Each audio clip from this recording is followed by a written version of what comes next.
Welcome everyone to the Empower Africa Tech Summit 2021. My name is Shai Bernstein. I'm head of business development at Empower Africa. It's my pleasure and honor to host all of you distinguished guests and speakers. Everyone here knows, wherever you are in the world, I know that there are people here from over 30 countries globally, which is amazing. When you think about throughout the continent, you think about all the relevant people that are here from the different countries, different companies, like I said, entrepreneurs, investors, government officials, and so on. I think that one of the biggest things is really the connectivity that we all, can and will do here, meeting the relevant people. If this person can be your next business partner, your next client, your next investor, and so on. Everyone knows that COVID is, really out again, and in different countries are dealing with it in a different manner. But we've had some, unfortunately, last-minute cancellations with some of our speakers due to the fact that they were sick. Some of them actually have COVID.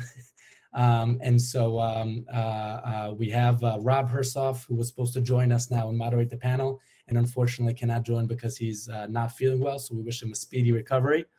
The same thing goes for Sandeep. I want to present now the investors panel. And I also want to just commend and salute Nitin, who is here and will be the keynote speaker, Sub-Saharan Africa, Managing Director of Sub-Saharan Africa of Google, who is sick and not feeling well, but still joined us. So thank you, Nitin.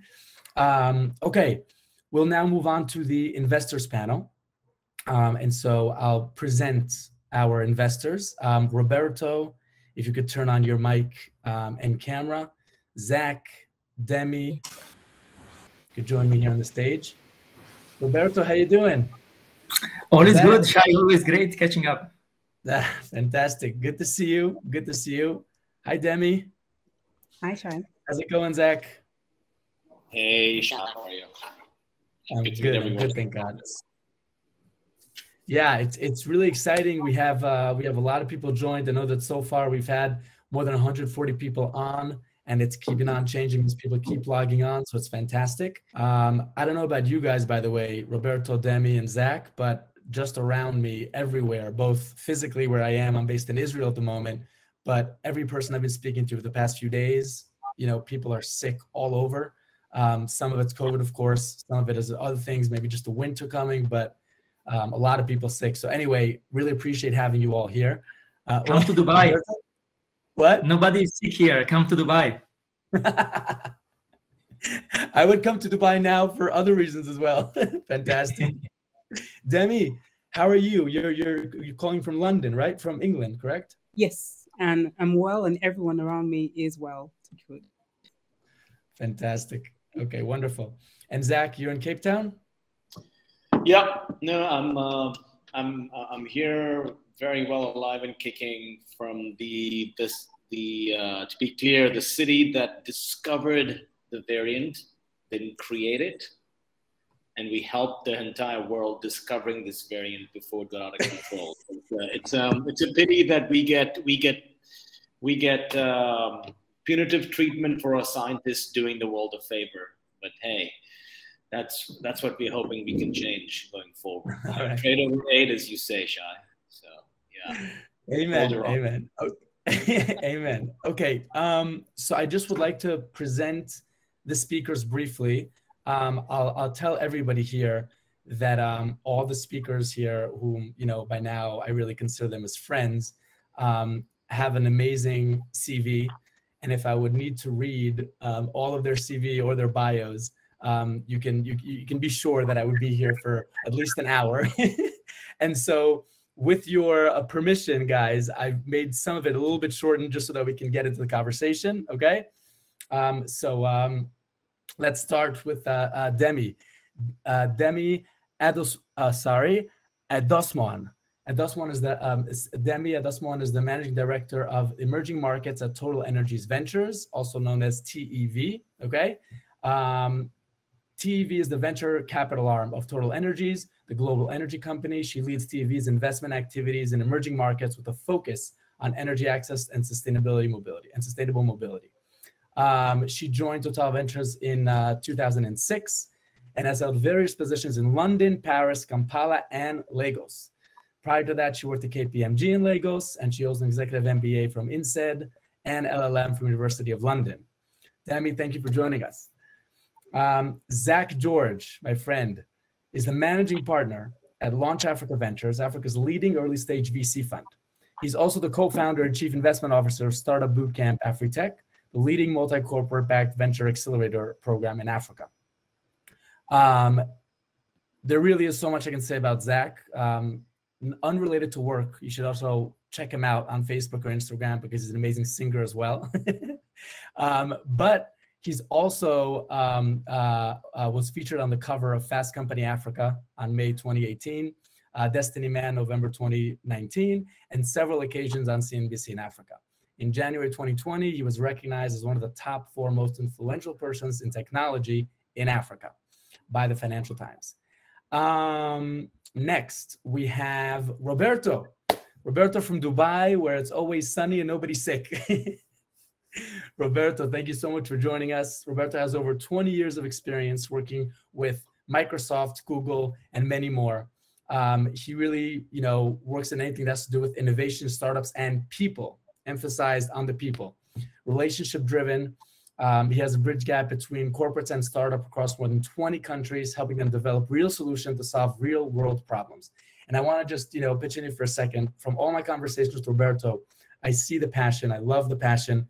And it's the beautiful combination of Google and Microsoft, right? The huge corporates, but at the same time, speaking with the entrepreneurs on the ground, people who are making it happen, people who are working hard, and just bridging that gap, like you said. So Roberto, thank you for joining us. Okay, so we will now start with the panel. I'll just, for everyone, on the right side of the screen, there's a Q&A tab. Okay, there's a chat tab on the right side of the screen. So you guys can feel free to type in any questions on the Q&A, and we'll try to get to it if we have time. All right? Okay, now on to the questions. So, I mean, I remember that when I, was putting the event together in the sense of who we wanted to have as speakers, I really wanted to get, some of the leaders, like who are the leaders, the thought leaders, both from the investor's perspective and the African unicorn perspective. So those are the 2 panels that we have here. If I would ask you guys here, right, you're all esteemed investors, what are the top 2 to 3 must-haves that you're looking for in a company before you invest? Now, before you answer, obviously it's a pretty, generic question when you think about it, or at the same time, one of the most sophisticated or complicated questions to ask, right? But I would love to hear your personal opinions based on your personal experience, like we've discussed. What are the must-haves that you're looking at, right? You get so many companies thrown at you, right? What are the must-haves that you're looking at? Who wants to start? Roberto? Definitely, I can give it a start. And again, I guess this is one of those questions where there is no, wrong or right answer. So in my experience, I would say I would boil it down to the 3 Ps, right? So starting with people first.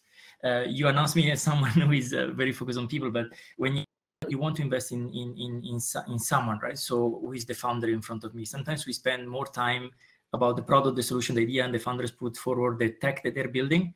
But who is the person that is talking to you, right? So would you invest in that person? So the quality of the founding team, right? So this is one thing. Is a person who is able to make hard calls. Is a person who is resilient, who is able to inspire other people to follow. Is listening to customers. He's there in the long term, right? So he's invested as a purpose behind and things like that. So this is one thing. The other thing is the product, in the sense that is that product solving a real problem? So how much that founder, the founding team is in love with the real problem and the problem that is trying to solve, right? So is it something that is lifestyle, is something there in for the long run, and is a real problem, right? So we look at that from the lenses of is a real problem that we can also help to solve, right? So technology can be an enabler there. So we look at that as an investor investing in startups through the lenses as well. And the 3rd P finally is profit, but profit in the sense of, I would say, when you decide to invest, is the unit economics, right? So is the person in front of you, proposing something that is going to have an impact, is going to have the right unit economics behind, It sounds basic, but it boils down to that. At the end of the day, it depends also on the stage. Early stage could be a bet. Later stage, it might be a little bit easier because you have traction and you can understand a little bit better. But this would be my initial thoughts. Great. Thank you. That's great. Zach, Demi? Demi, go ahead. Yeah, sure.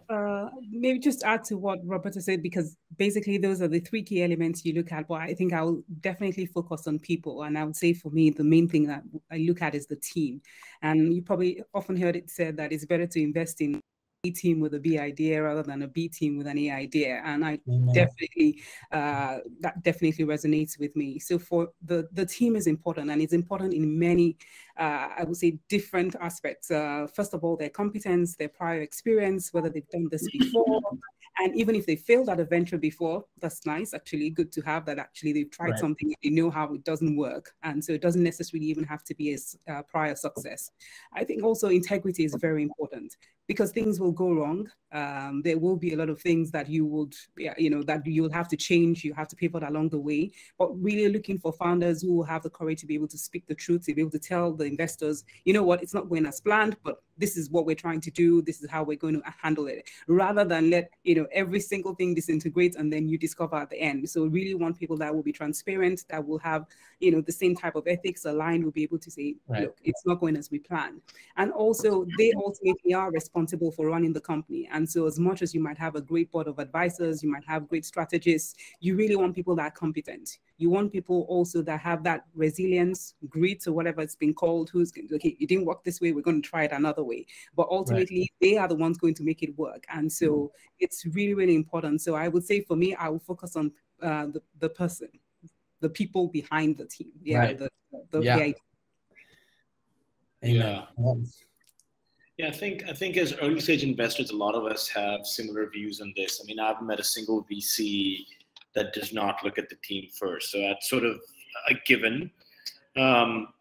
We could talk about traction, we could talk about metrics, we could talk about total addressable market, all these fancy terms that us VCs look at. But if you were to boil down into the team specifically, outside of what Roberto and Demi have already covered, I would say in founders, because we invest super early stage, pre-seed and seed, I look for founders that are hungry for success, right? So I mean, I'm not sure how many of you remember the famous speech that Steve Jobs gave in 2005, where he talked about staying hungry and staying foolish. I was super privileged to actually be in the audience. I graduated from Stanford in 2005, and I saw him speak live. So it's one of the defining moments of my career to see him speak. So you need this unique concept of a founder or founders being hungry for success, right? So hunger is one. Number two, which is so rare, is humility, right? A lot of founders just think that they can do anything they like. They can treat their investors like shit. They can treat your employees like shit. They can treat their friends like shit because they happen to have a cool piece of technology or a product. And humility is something that you can't buy. You have to. It's nature.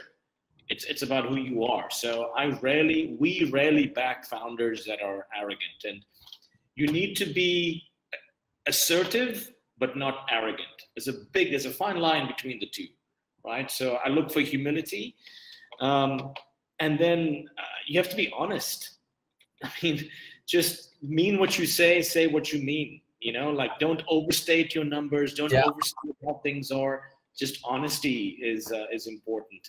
Yeah. And last, because it's Africa, I'm just going to say you got to have a heart for what you do. Like this whole fake it till you make it. I get the theory behind it, but like I want to see the love for what you do in your heart. So I make it easy. 4 H's. I know we're in all acronyms here, but be hungry, be humble, be honest, and have a heart. And that's what moves us as a fund.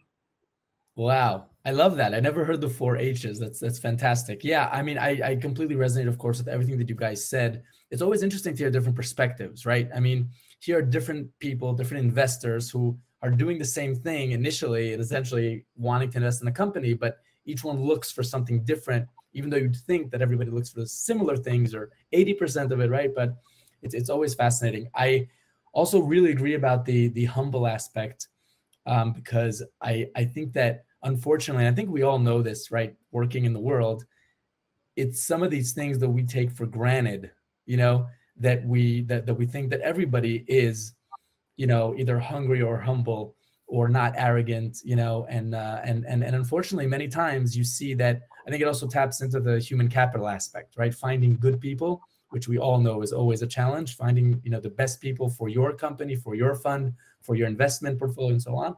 It's not an easy thing. So that's fantastic. Okay, next question.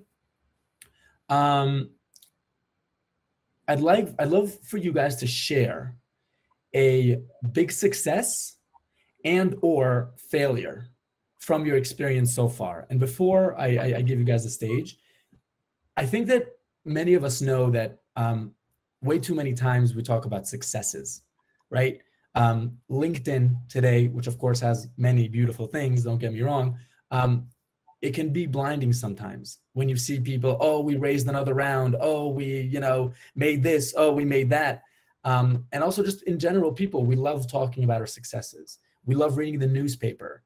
Somebody, you know, on the front page, the African unicorn who made it big, the top fund that made, right? But as we all know, most of the times people fail. And many times we fail, right? And so with that kind of lens, I'd love to hear from you guys, you know, and each one, I'd love if you would share, let's say, a big success story, because we want to hear about the success stories. We want to be inspired. But at the same time, maybe share like a certain failure that you had. And by the way, you could also do something personal if you'd like, or of course, a portfolio company or something that you were involved with that you know about, okay? But I just want to emphasize to everyone here, and of course, everyone that will see the recording, just the emphasis of acknowledging the failure that my portfolio companies had, or that I personally had, and so on.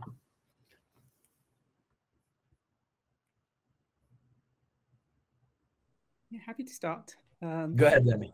Yeah, so just to start very quickly with the success, because I'm coming from the point of view wearing my corporate venture hat, because in the intro I didn't mention as well that I also do angel investing, and I'm part of Rising Tide Africa group of female angel investors. But just to say that on the corporate side, when you're working with corporate VC, then, you know, we reflect the strategy of the company. And so every time there's a strategy refresh, there are lots of changes. And it always means being able also to convince a lot of executives as to why we do what we do on a daily basis. And so to give an example, we tried about 3 years ago to invest in a company that was doing ride hailing with two-wheelers. And we got to the very end, and then we got a no. And the no came from a key member of our IC. And the no was because he said, oh, two-wheelers are very unsafe and they kill a lot of people in Africa. And so that, you know, the total end of the process. And so since then, you know, we've been trying to make a case to say, look, this is important because millions of people get around every day on two-wheelers in Africa. And we have to get involved because we need to make it safer. We need to make it a means of transport that people will be able to take and will be able to get home every day to their families.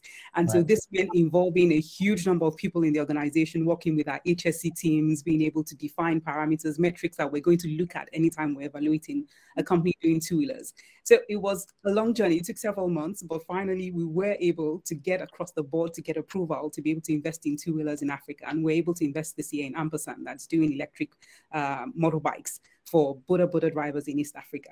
So for me, that was a great success in the sense that we could have said, oh, wow, we can't do it because we're big corporate. Safety is number one. It's a culture, so we'll never be able to convince. But rather than looking at the fact that, yes, people do die because safe driving, we're able to point towards the fact that, however, if companies are doing it right and providing helmets and safety equipment, people will make it home. And this is the way a lot of people get around, and it's not going to change.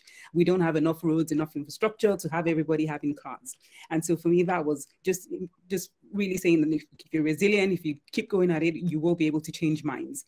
The failure also relates to being a corporate VC. And for me, and I think it's also a lesson, it's something that, you know, I bear in mind all the time, is that obviously entrepreneurs here know all the time. They're going to meet lots and lots of investors. So a no in itself is not an issue, but a quick no is the best no. So if you're going to give a no, let it be a quick no. Don't sit on a deal for weeks, months, doing due diligence, asking all sorts of questions, asking them to do lots of stuff, and then coming back. And that really is a key failure that I would, like to talk about, because we went through due diligence with, startup, and it took months.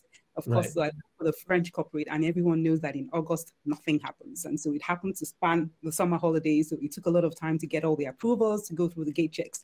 And at the very last minute as well, we had a no.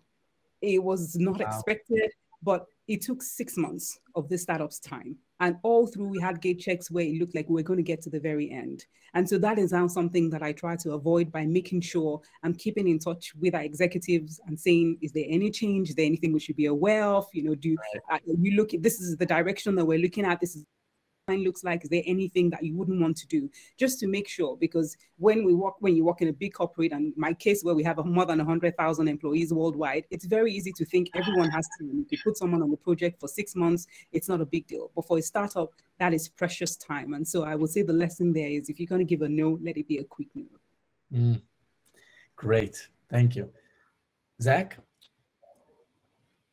Gosh, I mean, we've backed a lot of companies. I mean, the people that know us know that, as an angel, as an accelerator, and now as a Pan-African VC fund, together we've backed more than 125 startups across Africa. So we're pretty active in the early stage VC space. So there are lots of great success stories and lots of not so great success stories, right? But so it's hard to pinpoint any one, but from a numbers perspective, I'll just say, 5 years ago, when I had the opportunity to invest in Flutterwave as one of the angels in Africa, it was a very hard decision to make. I remember calling my father, who's an economist at in the Middle East, and for almost 40 years, and he said, "Son, you want to invest money in a payments company in Nigeria, in a private company? That's a country where they do all the scams, right? But someone's a prince's son and needs money." And I was like, "Yes, Dad, but blah blah blah blah blah blah blah." So it's just, and it's just just looking at perceptions versus reality, dispelling myths. A large part of the and angel investing industry is also just knowledge sharing and creating. Just sharing information and line of sight to people that don't have access to information, right? In this industry, being an investor in a fund or a startup, most of the return is not just financial. It's just knowing how industries work and laws and regulations and things like that. So I think one of our biggest successes was the ability for us as an individual and through our funds to go to places where people had not dared to go before. I sound like Star Trek or Star Wars. No man has gone before. But I mean, one of our biggest success stories is Kuda Bank, the digital bank in Nigeria. We were the very first investors outside of the founders. The company is now valued at more than $500 million in less than 2.5 years. Wow. And we backed when the valuation was $250,000. So that's, a 2,000x return. But the problem is people are now saying, "Oh, that's incredible, blah, blah, blah." But I was like, where were you guys when we were backing them when they had nothing, right? So I think it's about, just taking calculated risks, but knowing your true north. The one negative thing I would say, or what did you say, one of these failures? I'm going to go against the grain here and talk about something personal. I know this is a large panel, but a lot of people can relate to this. If you're a founder or if you're a fund manager and you're responsible for lots of capital or lots of LPs, founders, etc., there's a lot of pressure, and the toll it takes on your personal life can be quite significant. So, in the 5 years that I was running Startup Bootcamp in the whole of Africa, I did the math. I probably spent about maybe almost 40% of my time on a plane in Africa. And it took on my personal life, my marriage, being a father. So I'd say that is the one thing that I wish the world could could be a bit more forgiving on is the amount of time it takes on people's personal lives. And I have to remind myself every morning that I'm a father first, I'm a friend second, and only third, fourth am I a boss or super. Yeah. Very true. Wow. Thank you. Very true. Roberto. Yeah, look, great stories, and I might just complement to that, right? So the question is really interesting because we, as you said, especially on LinkedIn or on social medias, on PRs, we tend to spend more time on celebrating successes, and especially it's around round of fundings, right? So, which is great because for those startups that get that, it's extra more confidence, it's a boost, it's important to do that, right? But at the same time, we don't do the same with failures. We don't do the same with successful companies to celebrate the real success, which is not the funding, but the outcome of that. And at the same time, we don't celebrate or we don't talk, let's say, more about the failures, right? So we started a couple of years ago in the region. We now have an active portfolio of, say, 350 startups in Middle East, other 200 in Africa. So it's quite an expanding portfolio of startups we are working with. So what we have seen a lot of patterns when it comes to failures, right? So some of those we touched base in the conversation so far. So there is failure because maybe the founder is talent, is instinct, and sometimes is arrogance or its ego is put ahead of anything else. So is not putting enough time to think about building the right team, spending enough time to do the reverse due diligence on which investors to try to approach and not try to go to reach out to everyone, and which partners to work with. So, right, so this is one thing we have seen at large.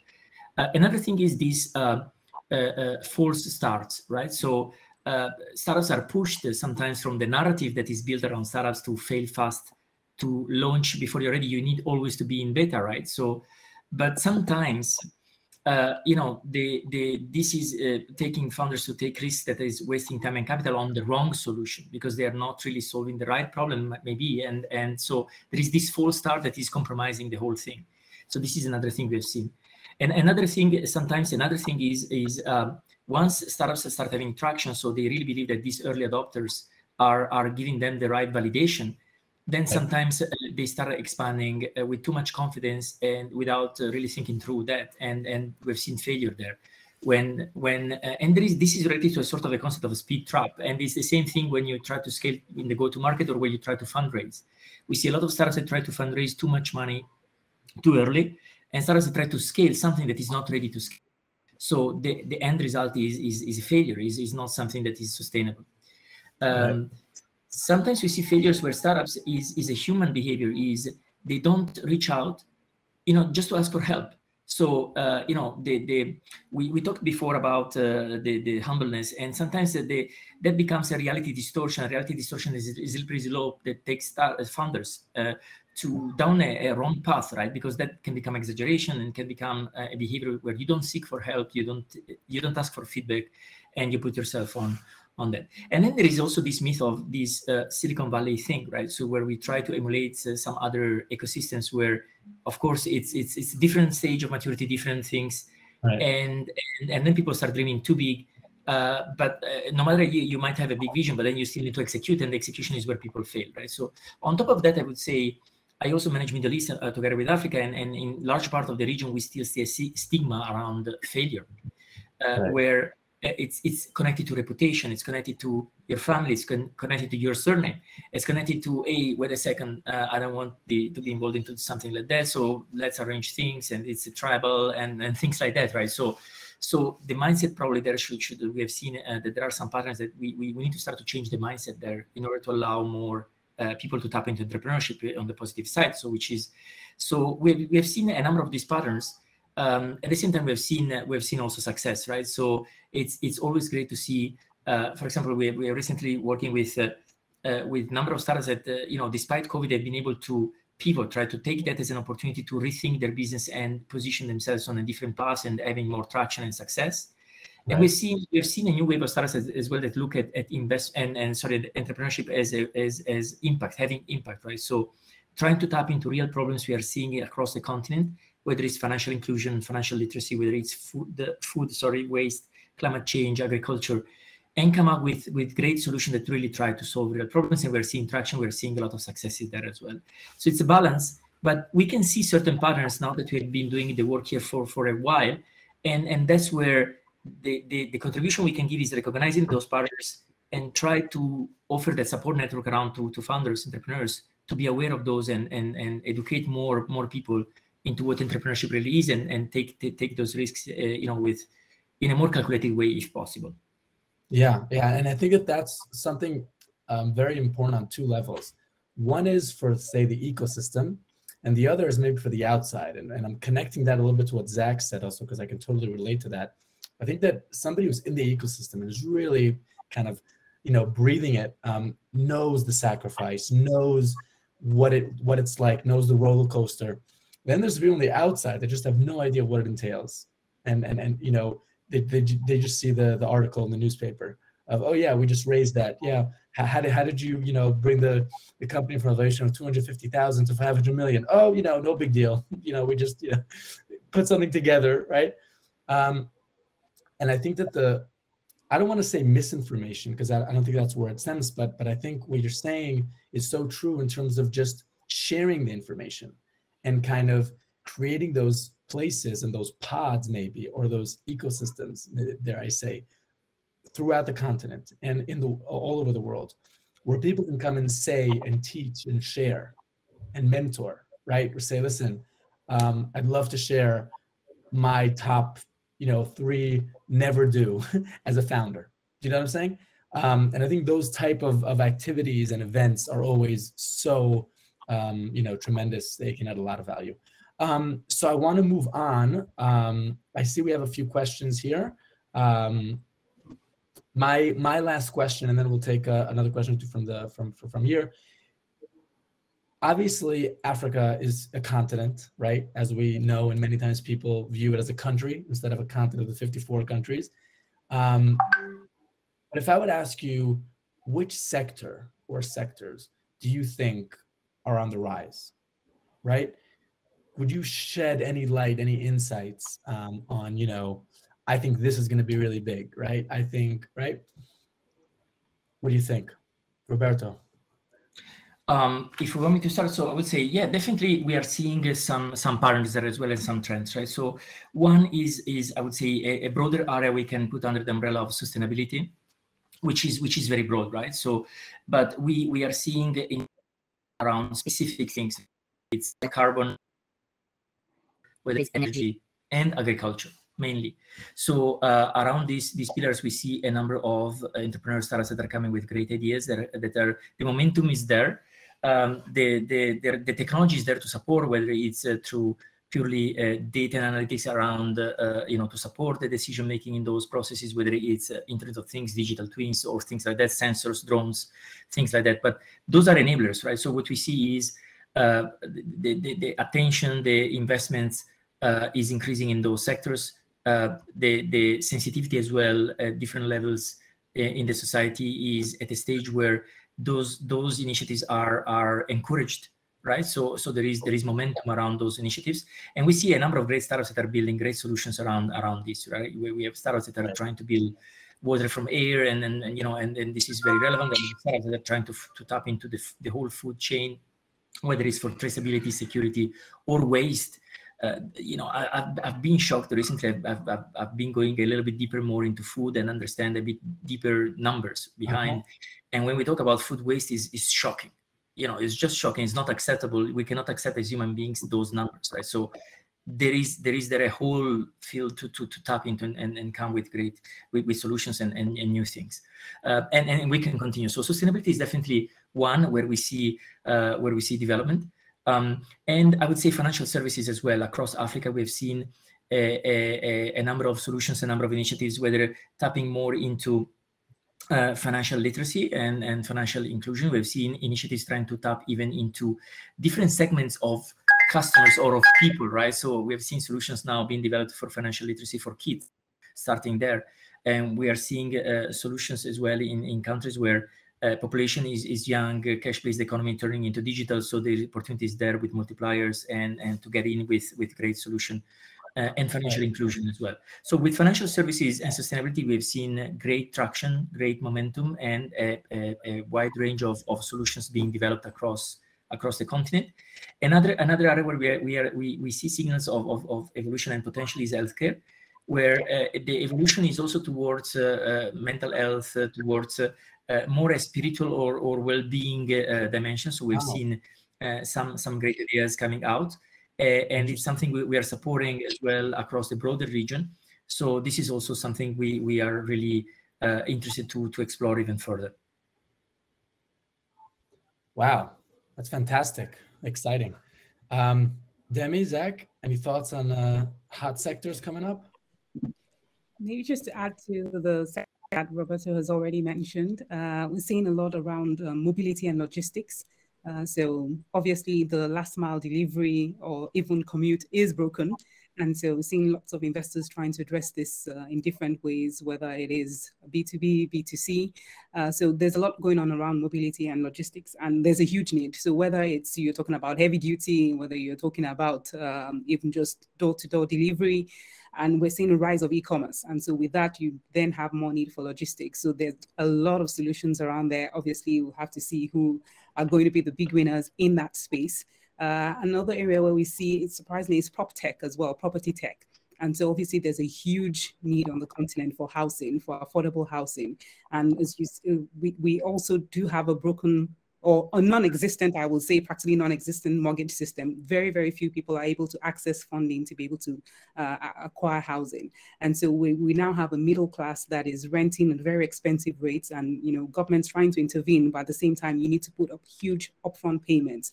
So we've seen lots of startups that are trying to address this, whether providing affordable housing for younger professionals who are then able to pay on a monthly or weekly basis, pretty much like an Airbnb for rentals, or people that are just trying to hack the mortgage system and be able to bring in funding to be able to help people to get affordable housing. So we're seeing a lot of solutions around there. And obviously, because of COVID, as Roberto said, we're seeing a lot around health tech, digital health platforms. So we'll say that those areas are rising, and I think that we should expect to see hopefully some unicorns around those areas. Fantastic. Fantastic. Zach, you want to add anything? Yeah, listen, I don't want to add any particular sectors, in favor of others. I mean, I think everything from financial services to healthcare to logistics. I mean, anything that solves a need to have problem on the continent solution. I don't care what right. Come from, as long as you're making tangible differences. Don't sell me ideas like some Silicon Valley entrepreneurs, that sell you, fruit juice mixers at a $20 million drones for 50 million. So as long as you're solving a need to have problem, I'm interested. People, if you look at the demographics in Africa, currently 1.3 billion to 1.4 billion people, 60%. Under 25. So if you look at macro trends, I mean, my father's in macro trends before everything else. A population needs to be fed.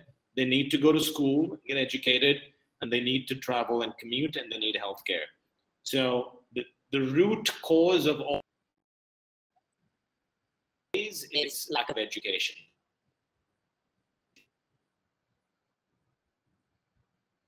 For returns for tech companies is historically long. I'm actually really bullish on EdTech. So a lot of our investment thesis is always centers around how can we improve access to education to people at primary, secondary, tertiary, and continuing education. So I think we're going to see a lot of investment in the EdTech space going forward. Yeah, and that's a sector that I would single out. Fantastic. I love it. I love it. By the way, before we move on to some more questions that I see that people from the audience are asking, Josephine, Josephine works with you? Does Josephine work with you? I see here someone from TotalEnergies, okay? And they're saying that they have a Startupper of the Year challenge in Africa. The reason why I say this is because I just want everyone to know any entrepreneurs here in the audience, okay? If you missed this message, I just want to briefly, okay? There's a reward of financial support of up to $15,000, media visibility, and personalized coaching. This challenge is aimed at entrepreneurs under the age of 35 that have either a business creation idea or a startup under 3 years, okay? You have until the 23rd of December to apply. If you just look at the general chat, you can see the details. I want to go back to the questions, but I wanted to just emphasize this because this is exactly why we have this type of event. We want to bring together different entrepreneurs, different investors, so people can know about this and hear about this. Because as we know, not everybody heard about this competition. Not everybody heard about this opportunity. And so we want to, just enhance the collaboration and communication that can happen. So thank you for that, Josephine. So I see we have a bunch of questions here. We'll see how long we have. We have a few more minutes, and then we have to move on. This is a general question for everyone. Can you comment on the future of SDG-derived investments in Africa? Who wants to take that?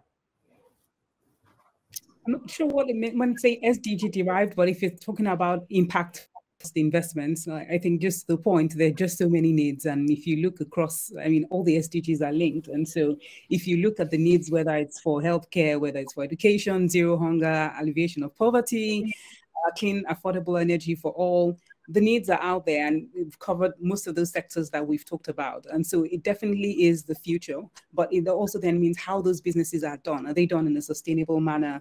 Are they having a net positive impact on people, on the environment, on economies? And that's to see. But what we're seeing also is that a lot of funds now, the LPs, investors are asking for monitoring of impact. So I think definitely the SDGs will be the way that we will track whether companies are making positive impact as they grow, as they scale. And so it's the future, because a lot of funds are tied to that, tied now to some sort of ESG metric or the other. So it's the way forward, but it's just that for it to be really impact investing, it does have to be intentional. So it's not just because, there's a need or there's impact to be made. You really do have to be intentional from the beginning when investing. And so I think a lot of people are coming around to that way of thinking, that it's not just, this will create some impact, but we really need to think, what kind of impact will it create, and will it be sustainable, and will it be a net positive impact? And if there's that intentionality, yes, then we are talking about impact investments. And if I may add on this point, because it's very important, just very quickly, on the entrepreneur side, what I see sometimes, we're involved in a lot of pitches, right? And sometimes you see this slide that comes up in a lot of pitches with the SDGs, right? And entrepreneur doing the effort, I'm covering the number 1, 3, 7, 9, 11, and whatever. And I say, it's not a checklist effort for me, right? So back to what Zach was saying before, the heart is, it has to be real. So I would rather prefer you tell me, what you're doing is solving for this one, right? So it's not the quantity, it's not a checklist, but this one and why, and it's tied to the value proposition of what you're doing, because it doesn't have to become a sort of a chest and you try to cover as many SDGs as possible, right? So it has to be real. Yeah.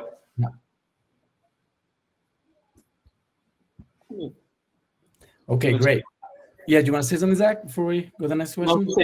Let's take more questions before we run out of time. Yeah. So we actually have literally just a few more minutes. So one more question. Please share some experiences, both good and bad, that you as investors have had with foreign exchange challenges when exiting a portfolio company.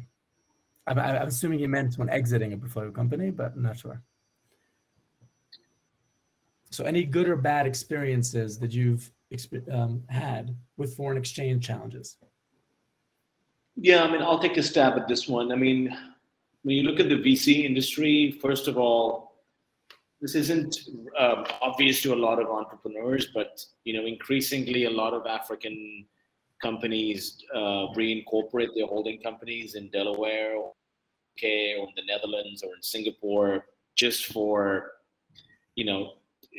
they're just more investor-friendly jurisdictions. They have better governance and compliance rules, and more importantly, from a taxation perspective and a structure perspective, an IP protection standpoint, these jurisdictions tend to be better. So, for example, I can speak just for South Africa, where I live. If you're a South African domiciled company and you end up having, a large US company buy you out. People don't know this, but you're going to have to pay a massive withholding tax from an IP standpoint to the government of South Africa, right? But if you're a Delaware listed company, even if your employees in your operations were in South Africa, you wouldn't have to pay that. So as much as possible, if you're an African-based entrepreneur or enterprise, try and reincorporate your holding company to either Delaware, Singapore, the UK, BVI, the Virgin Islands, or there are lots of jurisdictions. Just talk to a good lawyer, and in that way you mitigate a lot of the FX risk from an investment exit perspective. You still have FX risk on the product side, because if you're selling in Naira, shillings, or in Rand, you still have to eventually move money to your holding company. There is FX risk there. But from an exit standpoint, you're protected because it's dollars coming in and your holding company is in dollars. That's what I would say from on the exit point. Got it. Thank you, Zach. Roberto, Demi, do you have anything to add? I would just add to what Zach has said, is just to make sure you do get legal advice as well if you want to invest locally. So typically as investors, we will ask exactly for what Zach has said, that you reincorporate in a neutral jurisdiction. It makes it much easier, especially to be acquired.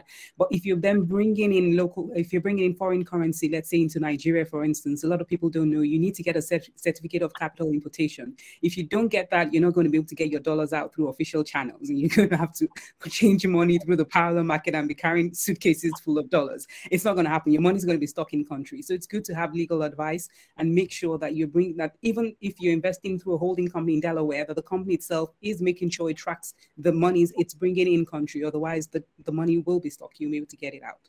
Yeah. Okay, wonderful. Guys, we need to move on. We have a jam-packed agenda here. I want to thank you guys so much for joining us. Roberto, Demi, Zach, thank you so much for joining us. Thank you for sharing your insight and your experience. Everybody stay safe and healthy. All right. We're going to move on now to the keynote speaker, Nitin Gajria, who is the Managing Director of Sub-Saharan Africa at Google. Hey, how's it going? Just one moment.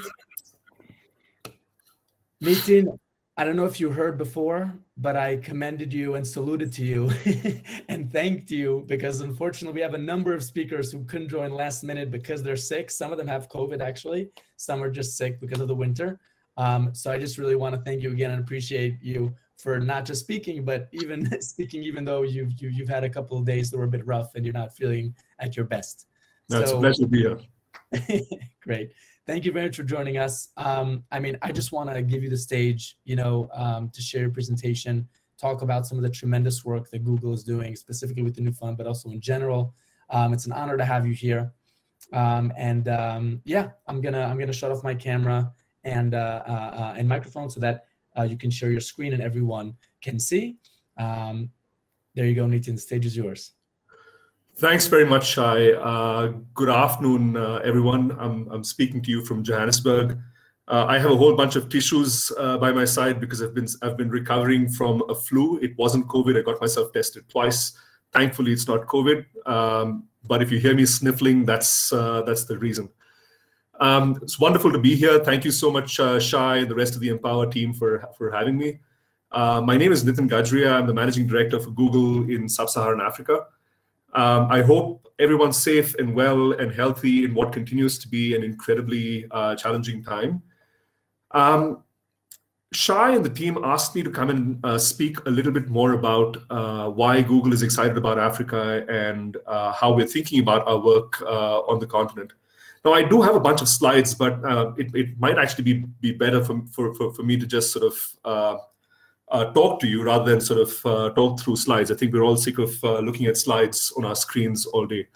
So let me just try and sort of paint a picture of how we think about the continent and how we're thinking about our work here. And I'm going to ground this in an announcement that our CEO Sundar Pichai made a few weeks ago, which is a commitment to invest $1 billion in Africa over the next 5 years. Now, I'm really, really excited about this investment, and I'll talk about the areas that we're expecting to make these investments in a second. But I'm really excited about the investments. And before I jump into each specific area, Let me talk about why we think this investment is important. Now, we all know that Africa has a very young population. We know that in just 8 years from now, in 2030, 1 in 3 young people, 1 in 3 people below 35 all over the world will be in Africa. What we also know, and I find this really mind-boggling, what we also know is that over the next 5 years, 300 million people will experience the internet for the very first time. And for me, that's really, really profound. Experiencing the internet for the very first time, 300 million people, what will they do with the internet? What kind of problems will they solve? How will they add value? How will they improve their own lives as a result of having access to the world's information? And I think this is an incredibly profound question for technology over the next several years. Now, given some of these data points, I think we can safely conclude that the future of the world is inextricably linked to the future of Africa. And I would even go so far as to say that the future of Africa is inextricably linked to the application of technology to solve problems on the continent. And this is the reason I'm really, really passionate about the investments that we're making. And over the next few minutes, I'd love to talk a little bit more about the areas that we're going to make these investments in. And there are really 4 key buckets, if you will, or 4 key areas that we're going to make these investments in. The first one is really around access. How do we help people get online, right? I just talked about the fact that we're expecting 300 million people to get online over the next 5 years. How do we accelerate that? How do we get more people online? And there's several problems to solve in order to make that happen. The second bucket we're looking to invest in is investing in entrepreneurs to spur next generation technologies, right? And this really primarily focuses on our work within the startup ecosystem on the continent. Third is helping businesses, small and large, in their digital transformations. We know that Africa is a small business-oriented continent. How do we serve these small businesses and help them get online, help them grow their businesses online?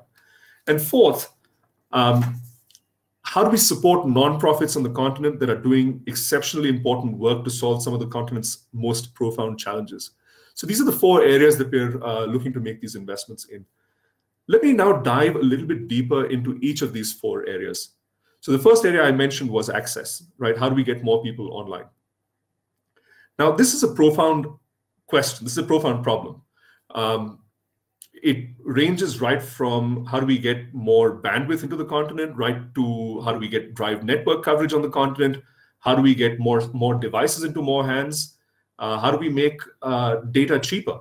One of the things that I've noticed in my 2.5 years of living on the continent is data is incredibly expensive in most parts of the continent. Whether you look at South Africa, Nigeria, data is incredibly expensive relative to other comparable GDP per capita countries. So how do we solve some of these problems? Now, a couple of things that we're looking at are, we've recently announced our subsea cable that we're laying along the west coast of Africa. It's called Equiano. This is going to connect South Africa from Cape Town all the way to Lisbon in Portugal. And it's going to run along the west coast of Africa, and it'll have landing points along the way. We've already announced landing points in Nigeria, in St. Helena, in Namibia, and in South Africa. And we hope to be announcing more landing points soon. Now, what this will do is, this state-of-the-art cable is designed to bring 20 times more network capacity onto the continent than the previous cable that was built to serve the region. So this is an incredible multiplication of network capacity on the continent. Now, that by itself doesn't necessarily solve all problems, but it starts to become a starting point for solving some of the access problems. At the other end of the spectrum, we're also looking at how we solve the challenge of access to smartphones. Right now, even a low-cost smartphone is pretty expensive for an average person in Africa to afford. The upfront cost of shelling out $100 is still very, very exorbitant. So how do we bring down the upfront cost of acquiring a smartphone? In the course of the past year, we've run a pilot with Safaricom in Kenya, which introduces a new feature into the Android operating system, which enables partners like Safaricom to sell a smartphone on installment basis versus an upfront payment of the entire cost of the smartphone. So what this has done is, as a result of this, Safaricom customers in Kenya have been able to buy an entry-level smartphone for 2 cents a day rather than spending $100 upfront.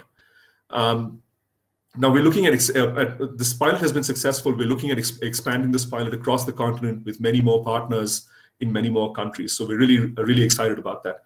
So these are just a couple of examples of how we're investing to solve for access on the continent.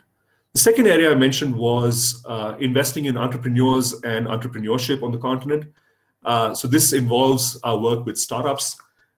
We know that there are 700,000 developers on the continent, and they're doing some incredible work. But we need to do everything we can to grow this developer population. So there's a lot of work we're doing, which is developer-facing. And then we're going to continue to do work that is more startup-oriented, which is, we've been running our Google for Startups Accelerator program in Africa for the last few years, and we'll continue doing that work. But apart from that, I'm also really excited that we've announced a $50 million Africa investment fund, which is aimed at growth stage startups on the continent. So we announced the fund about 6 or 7 weeks ago, and I think next week we're going to be announcing our first investment from that fund. So really exciting development there. So that's really a quick snapshot of what we're doing as far as the startup ecosystem is concerned. One other area that we're looking at within the startup ecosystem, apart from the Africa Investment Fund, is we've noticed the gap in capital allocation. Even though there is more and more venture capital flowing into Africa every year, we still have a tremendous amount of headroom to go as far as catching up with some other similar regions is concerned.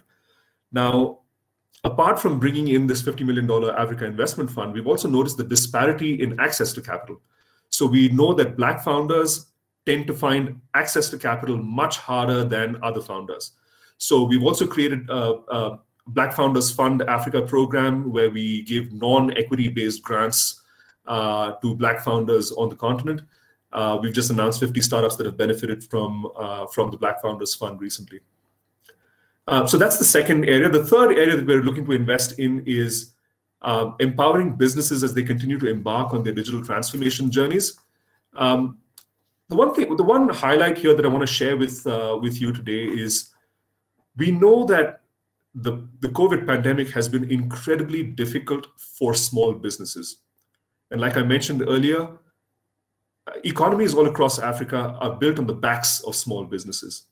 Now, access to capital, access to loans for small businesses on the continent is an incredible challenge, and it's become even more challenging in the current environment with the pandemic. So together with a nonprofit organization called Kiva, we've announced a $10 million low-interest loan facility to help small businesses and entrepreneurs in Ghana, Kenya, Nigeria, and South Africa. And we're hoping to expand our list of countries around this moving forward. And this is really intended to help these small businesses overcome some of the economic hardships created by the COVID-19 pandemic. We're doing this through partners across each of these countries, and we're looking forward to the impact that this is going to start making. The fourth area that I spoke about in terms of our investment is renewing our nonprofit commitments. Now, about 4 or 5 years ago, our CEO Sundar made a commitment to deploy $20 million through nonprofits on the continent, nonprofits that are working on some of the most profound challenges on the continent, but especially focused on women and children. We've renewed that commitment over the next 5 years, and we've renewed it and doubled the commitment. So we're going to be deploying $40 million through nonprofits over the next 5 years. Again, continuing to focus especially on nonprofits that are working on women and children and youth-related issues on the continent. So really, what I've talked about in the last 5 or 6 minutes is really a very high-level overview of some of the work that we're doing on the continent, some of the commitments that we've made. But we do this in recognition of the fact and acknowledging the fact that we can't do this on our own. A lot of the work that we're doing in Africa really depends on incredible partnerships. It depends on incredible links with governments, with private sector, with civil society. And we look forward to continuing to collaborate across the continent with various stakeholders to make some of these things happen. Like I said at the outset, I've been here for 2.5 years. My family and I have called Africa home for the last 2.5 years. It's been an incredible journey for me personally to learn so much more about the continent, and I continue to learn on a daily basis. I'm just staggered by the sheer scale and impact that Africa is about to have, not just on its own population, but really on the future of the world. So with that, I'm going to conclude my remarks. Thank you so much for having me, and thank you for listening. Shai, over to you. Thank you. It's fantastic. Really, really exciting to hear everything that you guys are doing. I think that it's really, how would I say, perfect timing, in terms of the new fund. And I know that Google has been, quite active across the continent before as well. So I'm excited to see, what comes next. So Nitin, thank you so much for joining us. And feel better. Stay safe and healthy. Thank you. Thank you for having me. Okay, wonderful. Ezzy Rappaport, founder and CEO of Empower Africa. Go ahead. Thank you very much, everybody. Shai, for really putting this whole tech summit together. Thank you so much. And for the number of years that from the very beginning, that you've really put your heart and soul into Empower Africa and establishing this great organization, this great values-driven company, and the mission that we have. And I'd like to thank all the leaders in the room. We have people from all over the world coming to listen and to learn and connect with each other and to see how we could make a larger positive impact in Africa, not just individually, but as a collective. And I specifically would like to thank Demi, Roberto, and Zach and Nitin for your thought leadership and for all the tremendous things that you're doing on the continent. It is indeed transformational what's happening. History is being made in Africa every day, and it's the tech sector that is taking the major lead. And as we were learning earlier, there's tech and growth and tremendous value creation taking place in so many areas that there are real needs. And that's what's so beautiful, I would say, in the community, on the frontier. Africa's the new economic frontier, and the leaders in the tech are the leaders that are leading with light, focused on value creation. And the $4.5 billion that was invested, FDI, that was invested this year in tech is just history in the making. And it's because of each and every one of you that is on the front lines, that is engaged with entrepreneurs, that is nurturing the ecosystem. You are the true leaders and heroes for millions and billions of people, millions of people today and billions of people to come. So I want to thank you all so much. And it's really what's amazing. And I came from the humanitarian space when I was founding Empower Africa, mostly focused on some of the most challenging areas in the world, the artisanal mining sector in Sierra Leone. And I think it's the values that lead us to connect with each other and lead us and drive us to areas we could create as much value as possible. And I'm humbled to be here with you and to really speak on the stage with amazing people that are just so amazing to be part of this and to really put this together with Shai and the team. So I want to thank everybody, and this is history because we're the ones that are making history, because we're writing the future and we're creating the future. And Empower Africa is really about bringing people that are thinking with their minds, with their hearts, to nurture a values-driven community and to really create as much positive light and awareness globally on Africa, and to connect as many people to the amazing people and to the amazing ecosystem that is being grown and developed. And we're very proud to be playing this role, and we're very thankful for everybody taking their time to learn about the tech ecosystem, the tremendous value creation that we could do together. And we should be very successful. God bless you all. And enjoy the networking, connect with each other, support each other, make everlasting relationships.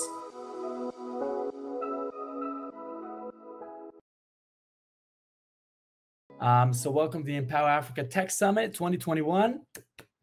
Excited to have everyone here. And we are now moving on to the African Unicorn Panel. Hello, everyone, and thank you once again for joining the Empower Africa Tech Summit Unicorn Panel. Our panel today, we have an amazing group of individuals. Our three panelists are all part of coveted African unicorns leading our continent's tech revolution. For those unfamiliar with the term, a unicorn is a privately held startup company valued at over $1 billion US. With me, we have Hassan Luongo, VP of Global Marketing for Chipper Cash, Mike Ndimurukundo, Managing Director of Andela, Rwanda, and Melvin Lubega, Director of GoOne. Thank you all for taking the time to engage the Empower Africa business community today. Before we jump into the questions, I'd like to give each of you the opportunity to tell us a bit about your company and your role within it. I'll start with you, Hassan. Can you give us a bit of color on Chipper Cash's business model and your role as VP of Marketing? Absolutely. Pleasure to be here. Thanks so much for having me. Chipper is a Pan-African payments app for sending and receiving money across the continent. So we currently operate across 9 countries, 7 countries in Africa, and then the US. Recently, we recently crossed 5 million users globally. My role on the team is really, brand plus marketing. I mean, brand plus growth, right? We started out being very, growth, user acquisition focused, and really shifting and growing as we scale and telling a big global story these days. So that's really kind of what I think about a lot is brand and growth. Mike, over to you. Thanks, Alexander. So my name, like Alexander said, my name's Mike Ndimurukundo. I'm the Managing Director of Andela, based in Rwanda. So at Andela, we exist to connect brilliance with opportunity. Founded in 2014, that was in Nigeria, eventually expanded into 6 countries on the continent, Kenya, Ghana, Uganda, and by 2018, we launched the Pan-African Hub in Rwanda. That is when I joined Andela. However, when we started our model, where we trained the talent that we recruit, so we train them and then we place them in companies that we work with. Around 2019, we started realizing that there was a lot of demand for senior talent, senior software developers, that are remote. So we started targeting those and started shifting that. And now we are growing to become a talent network rather than a company that is just training developers and being able to place them. Currently, we boast around 175,000 developers within our network. Those are the ones that we've trained over the years, being able to bring in, and the different remote workers who are seeing all these opportunities. As you know, the pandemic reminded the whole world that the future is remote, that you can access a lot of talent areas of the world. So as a result, by 2021, as we speak now, we are in about more than 90 countries across 6 continents. The engineers that are working with us, with about, like I said, 150,000 technologists. We are boasting somewhere close to 96% successful placement rate with companies. And about 18 months, our average engagement with companies that we work with is about 18 months. However, specifically in Rwanda, we still run the trend. As in Rwanda, we got into a partnership with the government and realized that there is a shortage of technical talent. So we run a 10-month training program, bring in developers on an annual basis, where we do a minimum of 100, take them through rigorous training, and then place them in companies that we work with. this last year where we worked with about 25 companies, startups, and we're in the process of doing that again. So yeah, if you want to talk talent and connecting brilliance with opportunity, feel free to reach out. And happy to be with these brilliant panelists here. Thank you very much for that, Mike. And last but not least, Melvin. No, thank you very much, Alex, and panelists. It's a pleasure to be in this conversation with you. So just brief context, my name is Melvin DeBega, as Alex had mentioned, co-founder in a company called Go1. Ultimately, why we exist is to help people unlock their positive potential through a love for learning. And we ultimately do that by connecting with the best learning content available. So essentially built out a enterprise-grade aggregated library. You can almost think of us as a Netflix for training to some extent. That's in over countries, and we continue to scale. And that particular journey of particular interest for myself is really thinking through how do we continue to grow, and particularly across the continent, as we capture some opportunities in some emerging markets such as Latin America, Asia, as well as deepening our presence in the US.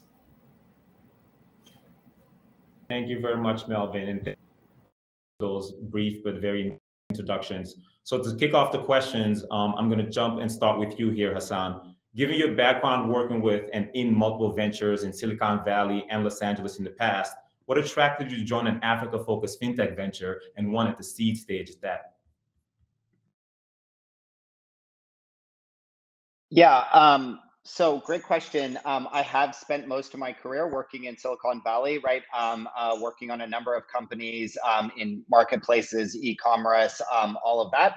You know, I think for a little bit of personal context, my wife is South African. My dad lived in South Africa for a while. I had about 4 or 5 years ago, worked with a friend of mine in Kenya on a product that we were going to launch in Kenya. It never really got off the ground, but it's definitely sparked my interest in technology in Africa. I think on that trip and previously, just seeing M-Pesa, seeing kind of where the continent was, and in terms of payments, just was really, really exciting. It was far ahead of the US at that time for mobile payments. And so it's been in the back of my mind. I think, you know, and I think as you get a little bit older and you work in Silicon Valley for a long enough, you know, it's about you start to really look for something that's going to be like impactful, right? That's really going to make a difference in the world. And the opportunity looked really interesting. Was super impressed with the founders, and just very early on, what they were talking about and what they were building for was super inspiring. So a couple of things lined up for me around the opportunity, and I jumped in full force. Now, have you seen any what I call synergies between your experiences in Silicon Valley and now in the African tech ecosystem? Are there any lessons learned that are clearly apparent in both markets that, you know, some of our starting, you know, founders and members within the network could benefit from? Yeah, I mean, you know, you learn to go hard and you learn to like really think big in Silicon Valley, right? I mean, you know, you have this kind of space where it's okay to fail a couple of times to find your way there, right? And I think that mindset is definitely emerging in the continent, but it's not like baked into the DNA about how people operate, right? And so I think being able to sort of apply that kind of aggressive growth strategy, really thinking big, and just understanding that you're going to fail, and then find something that works, and then when you do, you can hit it hard and scale fast, right? We try to instill that in folks that join the team across the board, whether or not they're African or not, right? That you know, when you come to Chipper and you work here, it's a place where you can fall on your face a couple of times and make a couple of mistakes, and it's okay, right? We as a company have done the same thing. We will continue to do so. We'll continue to trial and error our way through this. Certainly, we'll make some more mistakes, but we've gotten a couple of things really right. So I think that mentality is like the ethos of Silicon Valley, but it doesn't have to be stuck there, right? It can apply. It can apply anywhere. No, I like that because that has a lot of synergies as well with the panel that we had earlier on the investors panel, and that's talking about, you know, failures and how people react to them and how companies grow and essentially move on from those failures. Because as you say, the path is not always linear and there have to be obstacles that are overcome, of course. So Mike, next question is directed towards you now. Andela, as you has mentioned, has expanded operations to 90 countries, of which Rwanda is one. How does one think about expanding operations to new markets with different cultural norms, economic activity throughout Africa? How did you approach it in the case of Andela's Rwanda expansion? Alexander, thanks for that. The first thing is because we are a remote first company. Right now, that allows us to wind a bit. By end of 2019, we were in 6 countries. The pandemic happens, we go fully remote as a company, and then we're able to get into all those different countries because all of a sudden there are no borders that are limiting engineers. And when we say 90 countries and 6 continents, it's not the support staff, it's actually the talent, the engineers that are working with us. So there are different partnerships we've put in place, of course, because there are markets you get into and you don't understand and you don't. And the best thing is to figure out the agencies and the ground that do that really well. But really, for our talent, at the end of the day, if you have a laptop, if you have an internet connection, you have headsets and a decent webcam, you can be able to work from anywhere. And of course, this trend was started by the technologists, but everyone is realizing that while there are some roles that require you to be in the office, if you're doing technology, if you're a software developer, if you're a technical person, if for some of the creative works, you don't need to sit in an office. So the biggest challenge for us, for example, was just making sure that all our staff, all our engineers had a good setup in their homes, as opposed to some companies that had to build the systems and put all these things in place. It was an advantage for us that we're always a remote first company. So, you know, one continent left. Really being remote first has made it accessible to everyone. Anybody can apply and be able to join our network, and whenever there's an opportunity, we're able to connect them. That has led to the massive growth. Interesting. Thank you very much, Mike. Melvin, the more I hear about GoOne, the more I'm impressed by both you and your organization. Can you tell our audience a little bit about what drove you and your co-founders to create GoOne?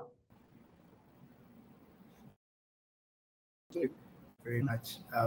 Alex, I mean, it's interesting where, you know, many of us, and, you know, particularly this panel, are solving significant problems.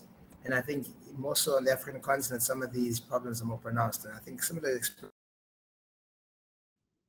Melvin, my apologies.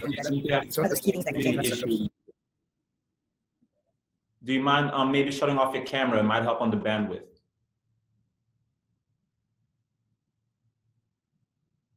How for us, that's what really drives us.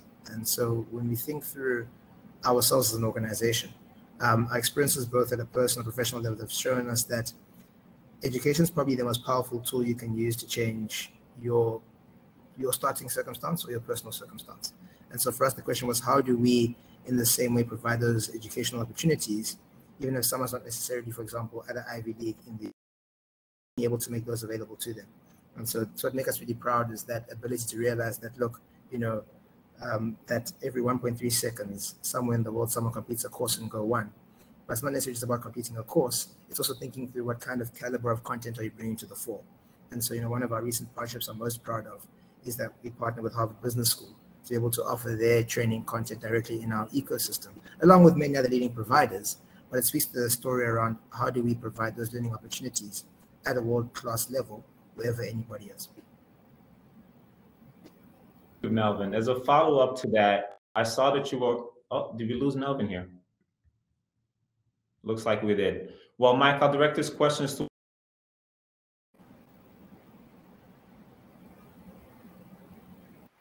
Melvin, are you back? Yeah, I'm back. Sorry, I realized I muted myself, but because my mic was off, I then went off. No problem. Great. Well, I'll address my question, my follow-up to you then. I saw that you recently appointed as advisor to South Africa's National Department of Science and Innovation. In your personal view, what type of initiatives should the public market do to focus on creating an ecosystem that supports innovation? And then Mike, if you could follow after. And it's a very pertinent question, and I don't think it's unique to South Africa. The reality is we have phenomenally smart individuals and phenomenally compelling problems on the continent that allows us to create very valuable businesses if we apply ourselves to addressing those problems in a unique way. And so ultimately the question then becomes, what role can government play? And I think it's about creating that enabling environment. I think what you find in many of the legislations across the continent, when it thinks about, let's say, small business development, which I guess all startups are, is ultimately small businesses. Many of those policies were created in a time well before the advent of high growth startups, technology-enabled businesses.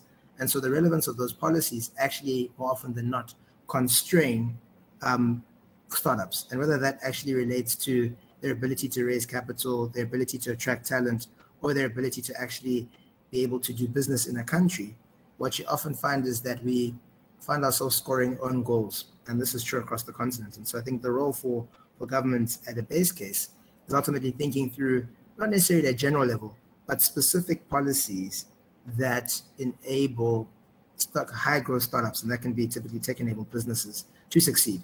And the small ones, like for example, if you raise international capital, you get a foreign investor. In most countries in Africa, that creates certain restrictions on what you can do. In the same way, that will affect your ability to procure. In the same vein, if you want to hire people from, let's say, someone like Hassan, if he wasn't so bold as to have found a phenomenal African wife to partner with, his ability to be able in certain African countries to actually come and work on the continent would be constrained. And so it's all of that stuff where I think at a policy level we can apply ourselves better. Thank you for that, Melvin. Mike, anything you would like to add? Yeah, I agree with what Melvin said, because I think that's the role of government. It's making sure to create that environment, making sure there's the right policies in place. But I'd like to add on something else in terms of even the ecosystem, the startup players. There needs to be that level of trust.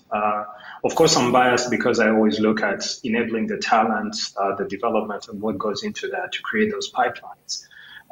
However, some of the things we've noticed is, you're getting remote companies, you're getting companies abroad willing to take a chance on your talent more than some of the companies within. And that this same thing is also happening on the investor side, where you're only getting mostly investment from people who are getting into the country, as opposed to some local investors, being the ones who are willing to take a chance. So I think it's a combination of all those things with the ecosystem, where the government is bringing in the policy aspect, creating the right environments, connecting the people. However, the different startups, the technology players should also be able to take a chance on this local talent. And then also look at investing in the people, investing in the solutions that are being developed. Because I am better than Alexander and Melvin and Hassan. But if Hassan and Melvin are the ones who are coming in and investing and not investing, what does that say? So to me, it's a combination of those things to create the right innovation ecosystem. But yeah, it all starts. The foundation of all that is the policies that government puts in place. Understood. Hassan, now, given what we've just learned, how can marketing and essentially marketing efforts for African fintech add value to this transition to get the visibility and to educate investors about the opportunities and the challenges on the ground? Yeah, I mean, wins are important, right? So the entire kind of Silicon Valley model, I mean, and not just to kind of constantly compare to Silicon Valley, right? But I mean, but I think it's applicable here and is like, 20, 30 years ago, a bunch of, folks that made money on semiconductors and early PCs and things like that, right? Microsoft guys and all of that, started investing in their friends' companies, and then some weird ones and some different ones, and ones that didn't quite make sense to the average investor at that time. And that sort of model of having some big wins, having some founders that exit out and then come back and start investing in other founders, right, is such an important thing. I mean, I don't think we can just wait for traditional investors or banks, they're never going to solve this problem fast enough, right? So having these wins, having companies get big, scale up, and potentially exit at some point, starts that ecosystem really moving, where it's much easier to raise your first round of funding because you can go to somebody and say, hey, they understand where you're coming from. They understand that you don't have everything sort of figured out right from the beginning, and you're not profitable at that point, and that's fine, right? You're still kind of like, doing some exploration and finding out what works. That kind of openness and closer capital and capital that understands the risks easily is what's really gonna kick off this next wave of innovation. And I think you see it with a lot of the folks at Flutterwave being very active in early stage investing. You're seeing it really show up in Nigeria a lot as of today. And there's an A round and a series and seed rounds that are coming out that are matching in what you would raise coming out of Y Combinator today. So it's really, really exciting to see what's happening. I think it's still very, very early. Very big props to a lot of the investors that kind of brought that aggressive model to their local markets and really set the foundation for doing that helped those companies really scale up, and now that cycle is moving a little bit faster, which is really cool to see. Thank you, Hassan. Now, there's a perception out there that once a company achieves unicorn status, it is smooth sailing and it's evergreen fields ahead of you. Of course, I'm sure you would all disagree that that's not the case. Would you mind sharing a bit of some of the challenges that you face, even with all this positive momentum and news? And we can start with you, Mike.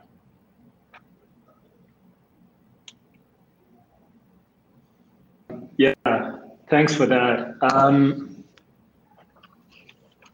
The way I think about it is, for us,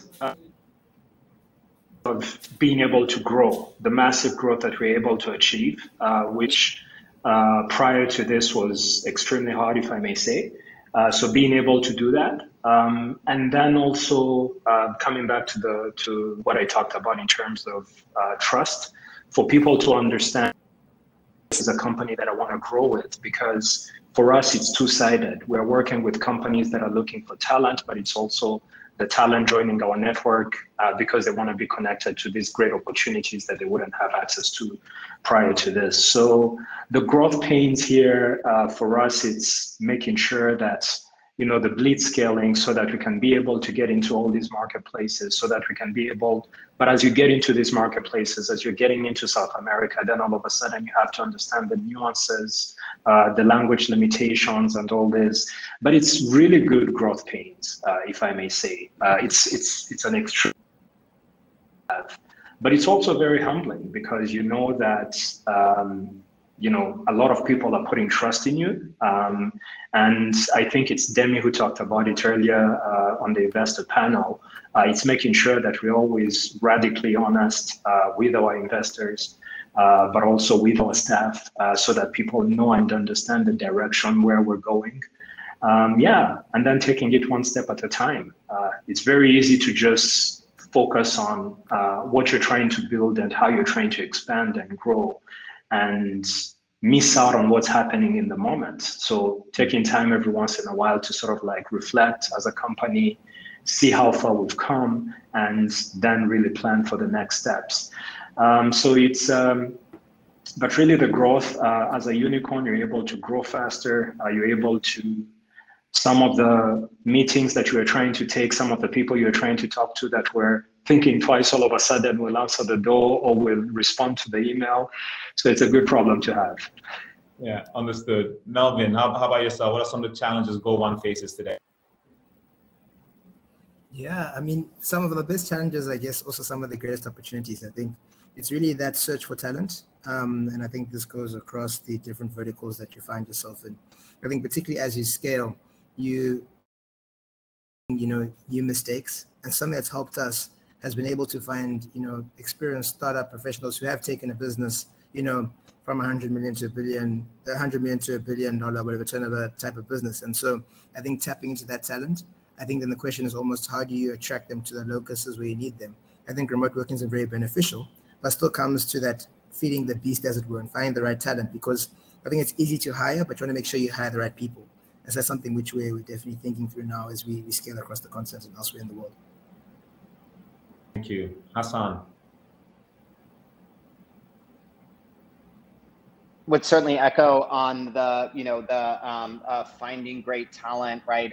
Chipper is a global remote company. We hire people all over the world. Some positions, require you to be in a specific country or whatever. I have 9 positions available on my team, by the way. So if you are interested in looking for a job, we are definitely hiring.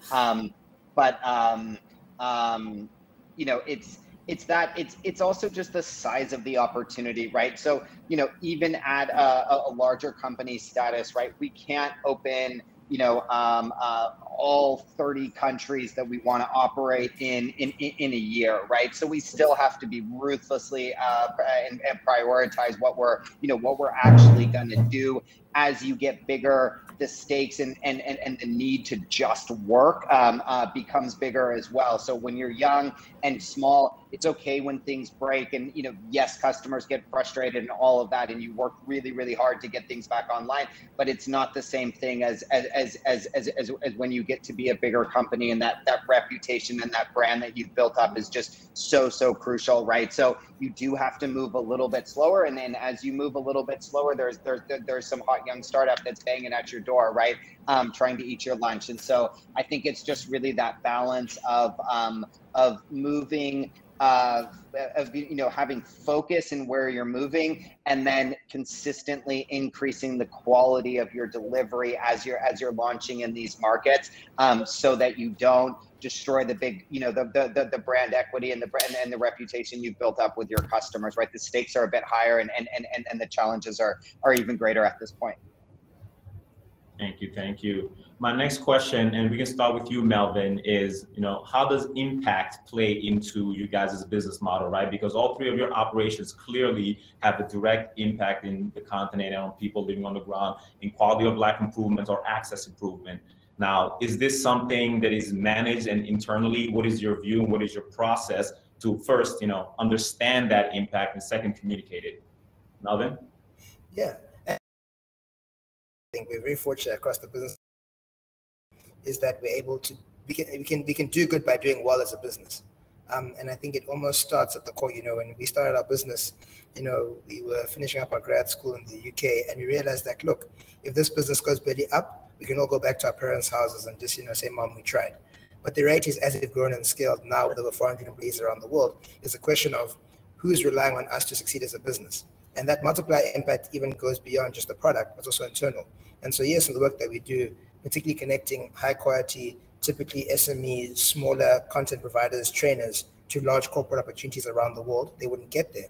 But even just the ability to be able to upskill. I mean, during this time now, during COVID, we've worked with a number of governments around the world, Australia, Singapore, US, South Africa, working with them to think through how do they upskill those that have been furloughed or unemployed, or SMEs transitioning from to a digital world.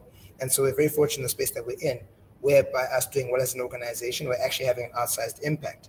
But in the same vein, I think, to come back to my biggest challenge, I always argue with my co-founders that if we were solving a different problem, we would struggle to get the caliber of talent we've been able to attract. Because the reality is, whilst our people in the company are paid very well, the reality is because we have such a strong focus on impact at the core of what we do, we've been able to attract, I would argue, people in the business well beyond what they would be, let's say, remunerated with, because of the impact of work that we do as an organization. And so it's almost like by having that impact and being consistent, we've been able to have an outsized, let's say, success or trajectory as a business. Great. Would you like to share something about Chipper Cash?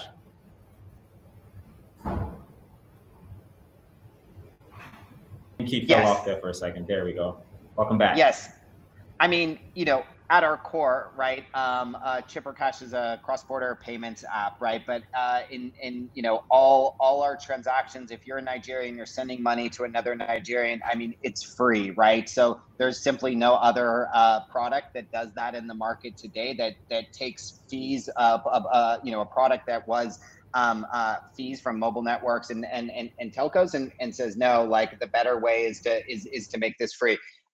So that's been sort of one part of how we have impact. I think as the company is scaled, and you know, one thing that we've always done is just trying to find impactful ways to partner with local nonprofits and organizations. And so whether it's working with the Ajuma Foundation in Kenya and donating school supplies to, you know, throughout rural Kenya, which our country manager and team went out and executed earlier this year, supporting some local soccer academies, the Lagos Food Bank, just various other organizations that are having impact on the ground in the communities that we serve. We've always prioritized this, and we're always looking for more ways to have impact in the local markets that we serve. Thank you. Mike? Yeah, for us, like I said, also, I mean, we exist to connect brilliance with opportunities, right? I think of impact for us, it's two-sided. One, it's the value that we are creating for the talent, for the engineers that are working with us. What we've at least seen internally is that 64% of our staff, say that they've been able to massively increase their pay because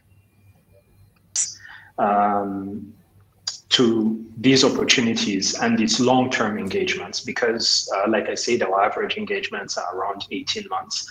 So the fact, if someone is able to get that as opposed to a gig opportunity where they're just, you know, doing a project for a month or for a few weeks, that really adds value. So being able to do that, and then not having to uproot your family, not having to uproot from where you are, having to relocate to the US or go to a bigger market to be able to access this is something that is also valuable.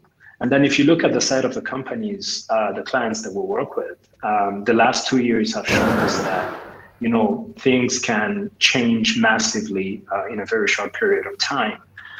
So for companies being able to place engineers, being able to quickly scale up or down is something that has been valuable. So, you know, we had a lot of clients, if things are going well, if things didn't seem like they were going well, being able to say, you know what, I need to scale down my team of 10 engineers to this because this is what I can afford, and working with them and being flexible and being nimble to be able to do that. And then once things started picking up, to be able extremely quickly. So, you know, Melvin and Hassan, I heard that you're looking for talent. Let's talk. I'll fill all your roles and what you're looking for. Let's do it. This is the beauty of the Power Africa business community, you know, making connections happen and making sure that we put the continent together, you know. I think for my next question here, I actually want to go back to a topic that we visited earlier, which is failures, right? And I mean, given where you guys have achieved as your organizations have grown to where you are today, I'm sure there must have been stumbling blocks along the way. Would you like to share any of those experiences? And Mike, feel free to start. Yeah, I don't want to call it failure. I think I'll say it's learning because it really teaches you something. But for us, one of them, and which happened out in the public, was our transition from a training model to hiring senior talent. So when we started out, every engineer that we trained, that we brought into the fellowship, you know, was placed with a client. But as we started growing into more countries, into more locations, all of a sudden you have a bench that has, you know, a huge percentage of your engineers. And as a business, those are huge operational costs. And part of that was because when people finish our program, they're extremely well trained and technical junior developers. But if you're a company in the US, you'd rather get a senior developer that is remote, and then the junior developers would be people that are within your locality. So as we started noticing this, being able to shift our model where we're bringing in more senior talent is, you know, it was part of the growing pains. But the moment we figured that out and we're able to connect it, you know, this is what has led to the growth that we are seeing at the moment and being in this unicorn status. But it was, you know, it comes back to the humility and being able to adjust as needed, but also communicating that really well. Internally, it was a lot of hard conversations, but being always like, you know, the radical honesty with our staff, being able to communicate that. Those truths are not easily taken in by, you know, the people that are affected by that. But it has really allowed us to be where we are today. If we hadn't made that shift, if we hadn't made that connection and changed strategically, we wouldn't be where we are at the moment. So that was, I would say that's a big one. And then the other one is also being 100% remote. It unlocked so many opportunities and made talent available that previously would apply to us, and we would say, hey, sorry, you look amazing. However, we cannot hire you because you're in a country that we don't have an office in. If you move to Rwanda or Kenya or Uganda or Nigeria and Egypt and Ghana, then we can talk. So that was very limiting for us. But now anybody who is interested in working with us can be able to join. So yeah, it took us time to figure it out, but it has been very helpful. Thank you for that, Mike. Melvin, would you like to follow? Yeah, and I think in the journey, there's always many mistakes one makes. And I think the reality is, in hindsight, you often forget the severity of those mistakes. And also, when you look at the learnings, they often seem intuitive. But something which we often thought through was, when you thought about global scale, was thinking through how do we bring on the right partners? And I think, very early on, you're able to conclude a partnership with X big company, Y big company. And I think something which definitely, I don't think we did well at, and I think we definitely, now we do fairly well at. I mean, partners are a big part of our growth today. But I think it's thinking through how do you align incentives with your partners, and also understanding how important are you to them. I remember once I was in New York many years ago, and I was speaking to the CEO of this company, and he mentioned how when he began his business, or co-founder and CEO, how he used to go around saying it was in partnership with Microsoft. But at that point in time, all he had is we bought office licenses. And I think depending on where one thinks through partnerships, it's about saying how important are you to your partners, how important are they to you. And so whether you are getting, CSR money versus OPEX versus CAPEX versus other types of funding, you're a different level of priority to them. And so I think it was often important for us in thinking about partnerships, particularly as we entered different markets and scaled into new verticals. How will we, one, not only creating an incentive for our partners, but also how are we enabling them? Because a simple example is if you partner with an organization, but you revenue share or something, let's say with a partner organization, the question is, how is that sales rep who's meant to sell a product incentivized? Or more importantly, how are you enabling that particular partner to succeed? And I think it's just being more intentional when you think through a partnership to not necessarily, get excited on closing the deal. And something we see now as we think about, inorganic growth as an organization, and we've acquired certain entities, is also, again, not necessarily getting lost in the hype of the conclusion, but actually thinking through how does one. So it's one of those things where I think paid lots of school fees. I think it was necessary to get to where we are today, but I think definitely could have done that a lot better at the outset.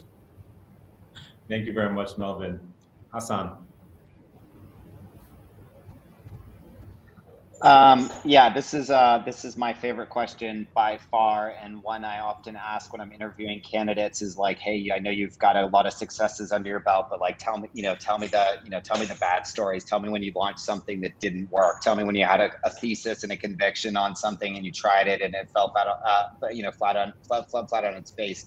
So it's fun to get to reflect on some of those stories for Chipper as well. So I'll keep it in the marketing realm and keep it in the area that are that are areas that I had some hand in making the mistakes. I think going in, I really had a thesis that said, listen, like, we don't need to do on the ground advertising. We don't need to do any physical activations. We don't need to do billboards, for example, right? We can just, we're just going to win on Facebook and Instagram and Twitter and these channels and win on digital only, right?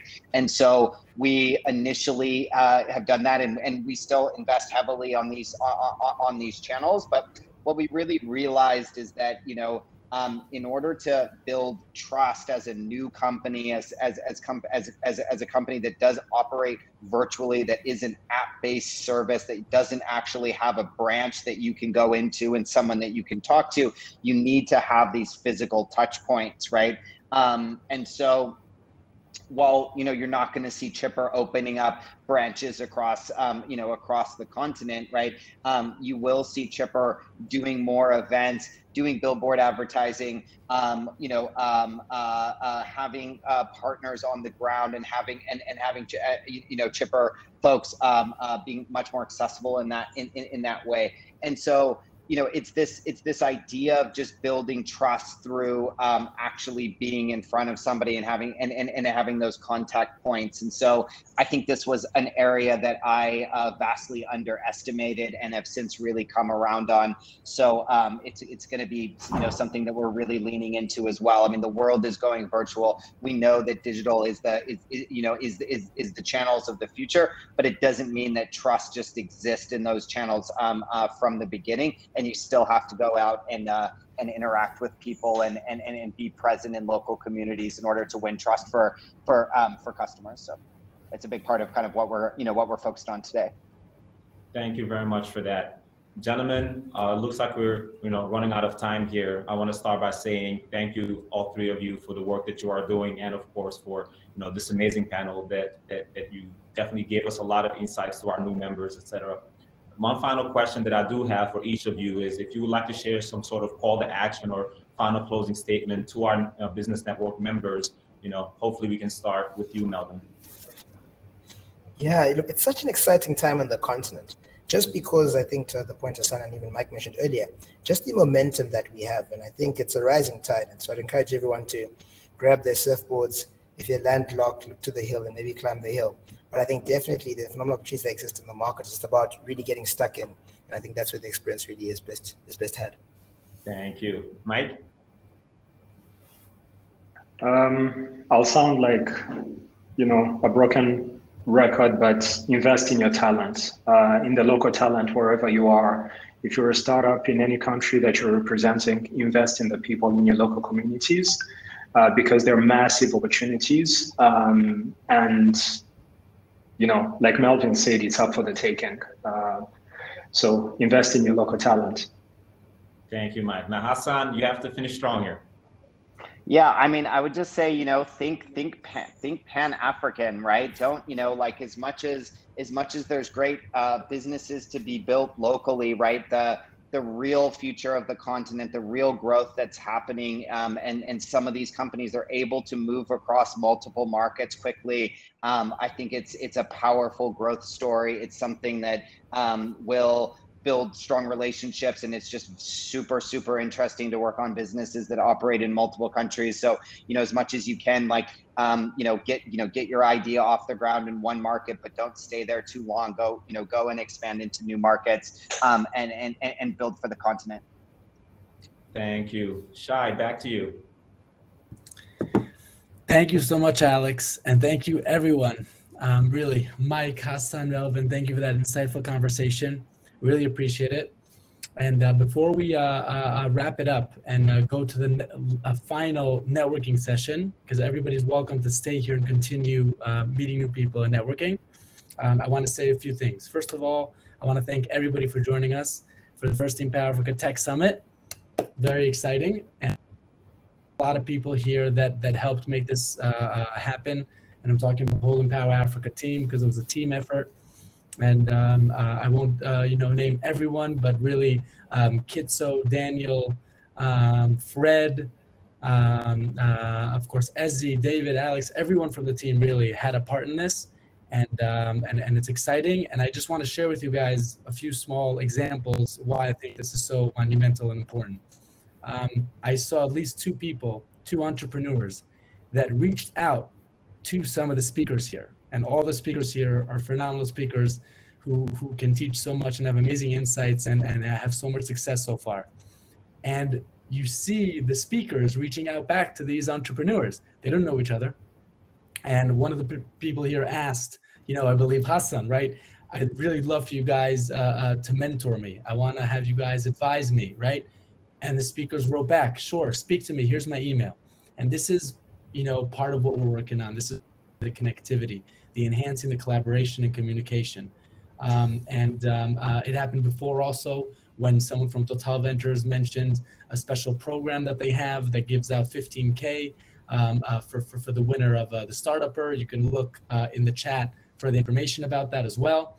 And I want to welcome everyone to join the Empower Africa Business Network. If you haven't yet, we just crossed 16,000 members. There's a link on the chat, right, that we posted. You can see quite a few of those. You can download our Android or Apple app. And of course, on the left side of the screen, once we're done here, you can also see a link there to register. It's free. And come join the Empower Africa Business Network, because we're keeping on growing and bringing good people together that we can increase, and drive trade and job creation in Africa. And the last note, I'll just say that we have another event on December 15th at 4 p.m. CAT about agriculture. It's going to be about food security and business opportunities, okay? Doing well while doing good.